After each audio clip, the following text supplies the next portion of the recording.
I just picked up a new lens. This is a B&H photo, and so the previous lens was 35mm USM, and you saw in the last video it was making quite some noise.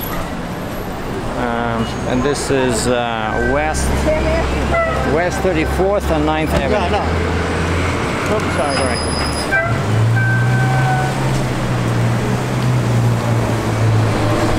And so the beauty with this lens is that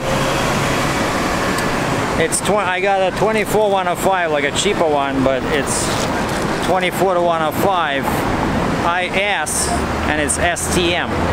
So it's a silent motor, and you see it's I can see in the screen it's tracking my face, and it's silent. So this is the new type of focusing system, which is specifically designed for video, where USM is better for photography maybe, but that's the older style. Anyway, just came out of the day one of the photography conference. It was pretty cool. There was one famous photographer talking there about, you know, his like 40 years experience, friends, something. I took some pictures, I took some clips. Here are some of them.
That we are both sisters of feminine bonobos, as well as brothers of more masculine chimps.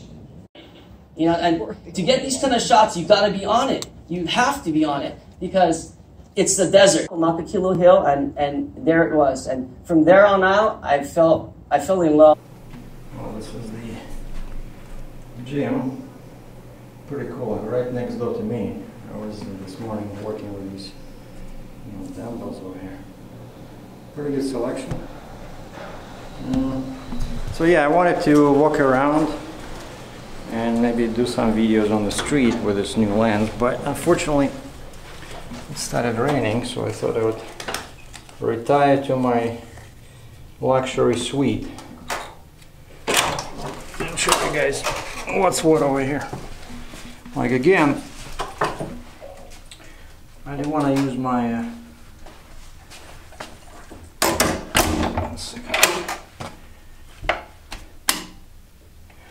I didn't want to use my 35mm lens because it's a USM, and unfortunately this one only has US warranty. So if it oh, I got a little mess here. If it has a problem, I would have to have a US address, you know? But yeah, so this is it. I think I showed you guys this before, right? It's a small room, basically just a bed and a little bit of space on this side, a little bit of space on this side, but I like these cool little details like this. You know? As soon as you open it, it starts, and then I get my coffee. I love this huge LG screen. Look at this, everything is like very fancy, you know. The view as usual is not very good. I think that's some kind of a hotel, right? Maybe an office building, because I cannot believe that the hotel would look like this. And at least it's better than, well, somebody even has a little patio in there at the bottom. But I remember last time when I was at the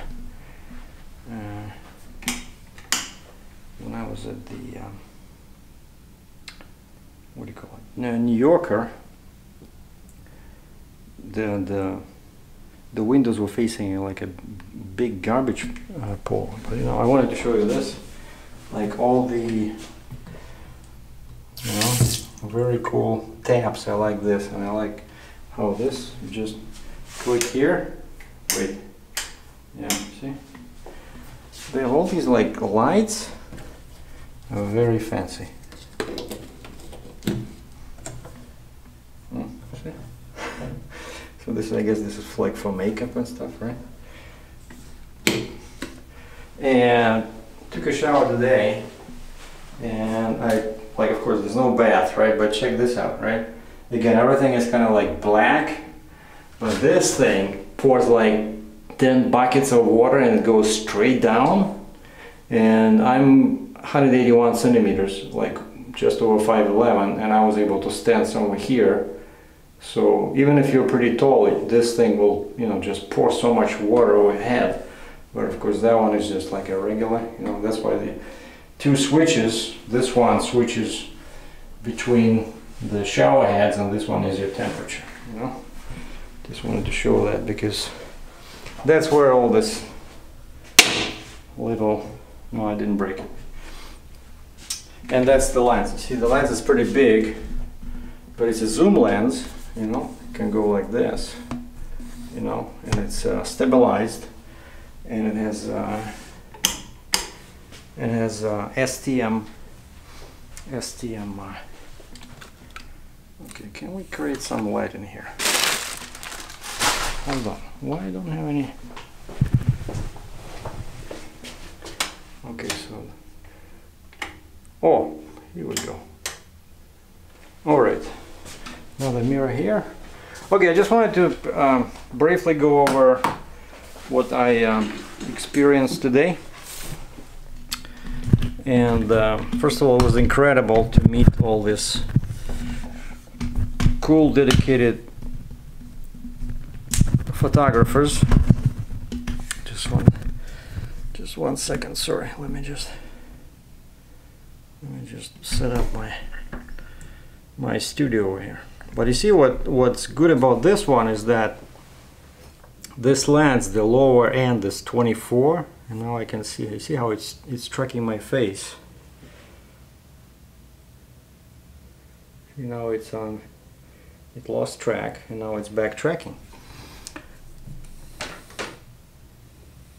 Okay, so you see it's much better because it's 24, whereas that one was 35. You know, like that lens, the USM lens, and so I would have to sit like this, you know.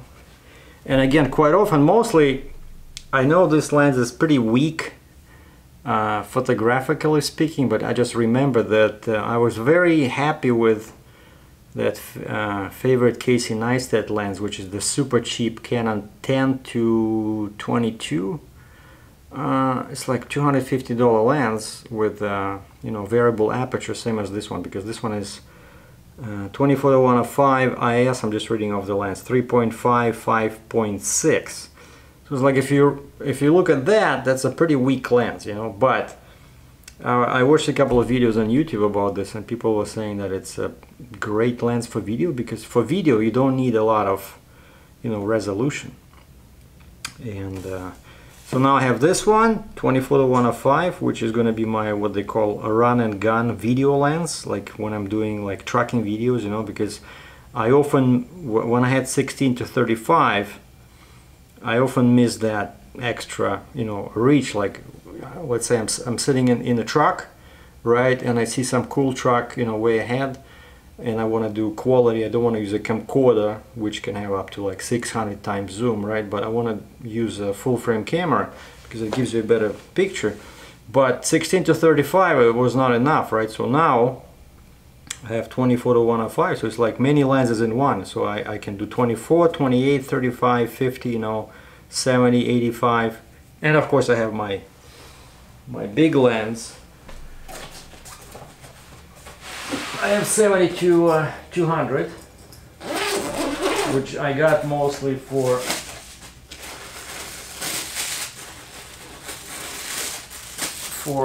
landscapes. So this is I love this lens, this 35mm f2, you know, it's like very sharp. It has the top ratings on DxO Mark with Canon 5D Mark III. They don't have a rating for 6D Mark II like my camera, but my sensor is newer, so I'm suspecting it even produces sharper images on my camera than on 5D Mark III. And this is my super light 800 grams, 2 pounds, 72-200 f4. You know, and this is great because it's stabilized. This is great for video as well, you know, if I want to show you guys something. But mostly I got it for landscapes, you know, I like shooting like mountains and stuff like that. Anyway, so what I learned today was very interesting to listen to one gentleman who is a New Yorker, and he specializes in video, right? And he showed up with a Gorilla Pod, you know, like a typical YouTube setup with the mic, you know. But he uses Gorilla Pod, which I hate because they're not even that comfortable to hold them, but you try to put them down, you know, they just fall over, especially with a heavy camera. They're just not designed as an actual tripod, you know. That's why I'm using this different one, which I like, from Manfrotto, with extendable legs. I love it. And my setup is pretty light. But anyway, so this guy, he's using a Sony camera, and he's making money from YouTube, and this is his only occupation. And he's like 27 or 29 years old. And we were talking, I was really interested in this, you know, just to get some pointers for my channel. And what this guy mostly makes money with, through sponsors, you know, like Samsung asked him to do like a trip kind of video, because that's what he does. He likes to travel, and he likes to do videos about exotic places. And Samsung basically hired him to create kind of like a travel vlog, like he's traveling and he's shooting everything with this new, you know, phone.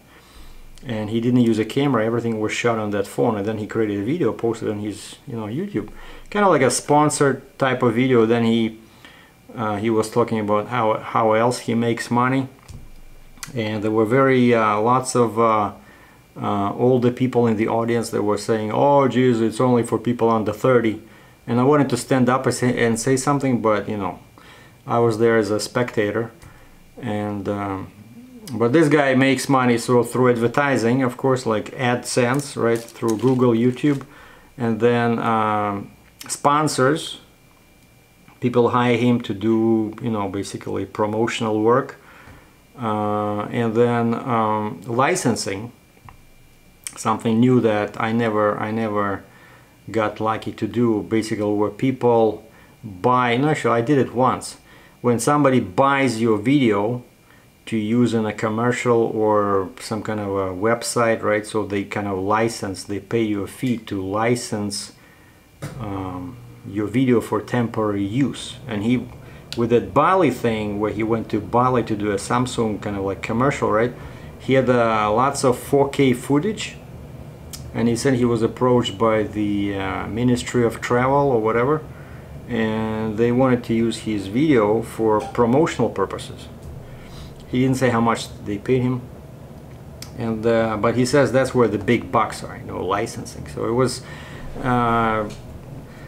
3 or 4 lectures today that you know, you choose where to go, because they have like 3 stages or even 4, and the main one is the ballroom, as they call it, and then it's like very interesting. And then you have your, you know, schedule, so you can look. Each lecture is about an hour. Yeah, it's exactly like it starts at 10, 11, 12, then there's like a lunch break or not.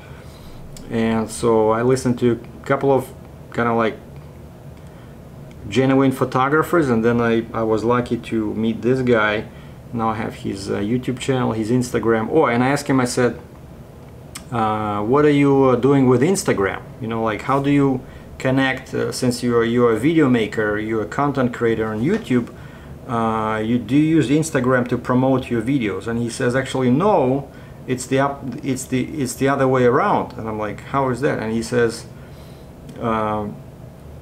it's much tougher to get followers on Instagram, and so he uses his subscribers on YouTube to push them towards his Instagram account. And I said, so do you make money on Instagram? He says, yeah. I said, how? And he says, sponsors. So basically on Instagram he makes money with photography, where sponsors will pay him to pose with their product, you know, or just, let's say, I don't know, like the same Samsung, right? They would pay him to take a picture with the phone in his hand or something, right? Or a hand holding that phone or something. Maybe, let's say, like a Audi, you know, will pay him to take a picture of himself in an Audi, you know. So sponsors. But he says it's very tough. So it's easier to make money on YouTube, but he makes both, and then also he gets a percentage. Like, there's all kinds of links in his description under videos where he gets, you know, some commission if people buy through those links, and he has an agreement with this B&H Photo, kind of like the same deal as on Amazon, right? So it was very interesting, you know. And basically I love that there's such a variety of topics, and you choose what you want to listen to, you know. And of course each presentation, they have these huge, you know, screens, and the guy stands there at a podium with a laptop, and then, you know, you actually see those his or her photographs in this huge format. And one guy was also very interesting. He shoots mostly like landscapes, and he does a lot of time lapses, and he also chose to do it full-time, quit his job, and now he's selling this stuff through sponsors, and people hire him. I mean, it's you know, a conference like this is like an eye-opener, basically, for me, trying to broaden my views about, you know, additional streams of income, and get some inspirational ideas about photography, and but mostly, of course, I'm interested in video. And that brings me back to this lens, because I was not happy with that fixed 35mm. Because it's not good for video. You know, for video you really want to have a zoom lens, but with stabilization, and you want, on a Canon side, you want STM, silent stepping motor, right? Anyway, so it's the one that's silent, not USM. USM is for photography. So that's my quick update. So I'm here till I think Tuesday or Wednesday, and today actually at 7 o'clock. Yeah, but it's raining now. I can see that. It's like drizzling. At 7 o'clock there was supposed to be some kind of like an outing, like a free bus tour, and then we could go to some kind of a park where they show you how to do you know, landscapes, photos. But then tomorrow, I think, yeah, today it's not gonna work, but then tomorrow they have a sunset cruise. I think it's arranged by Nikon, and again it's free for the attendees of the show. And then, you know, I love this stuff, and it just happens to me once every, you know, 2-3 years, when I can relax, forget about trucking, and kind of like a real vacation. And I don't feel any regrets about spending money for this fancy hotel. You know, the only regret I have is that I was kind of like conned yesterday by one of those petty taxi guys, you know, like a bicycle with a thing. The guy told me that he charged by the minute, and he had a timer like on his neck, like they're supposed to. But I read later that, you know, they're supposed to have like in certain size letters on the size of their, you know, thing saying the rate per minute. But nobody does that, and so I took this guy. It was like 9:30 at night yesterday when I went to Times Square to do that little video, and I went from Times Square to my hotel, basically 5 minutes away, and the guy says 8 minutes. It's like $7.99 per minute. I said, what? Are you crazy? Well, you're saying that, so he wanted like 55 or 56 bucks. I said, wait, if I took a taxi cab, right, it'll probably be 20 bucks. With you, it's 55. He says, yeah. And if you count that, let's say $8 a minute, that's $480 an hour, right? So, which makes 0 sense, because if I can make $480 an hour, right, or we wouldn't have lawyers, we wouldn't have dentists and doctors, you know, like why you wanna spend 7 years studying to be a doctor and then end up with all that debt when you can just buy a bike, hook up a little shack in the back, and charge people $8 a minute? It's just ridiculous, you know.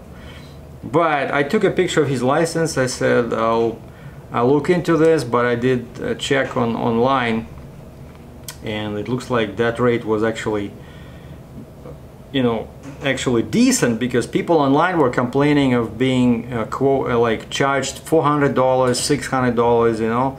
It's like crazy. So cops are looking into them. They're checking these guys, but it's a really shady operation. So if you're ever in New York City, please stay away from these petty cabs. Do yourself a favor, take a real taxi cab or Uber, or just run a train or a transit, you know, like a bus. That's it. That's it for me. Thanks for watching. Captain Sergei out.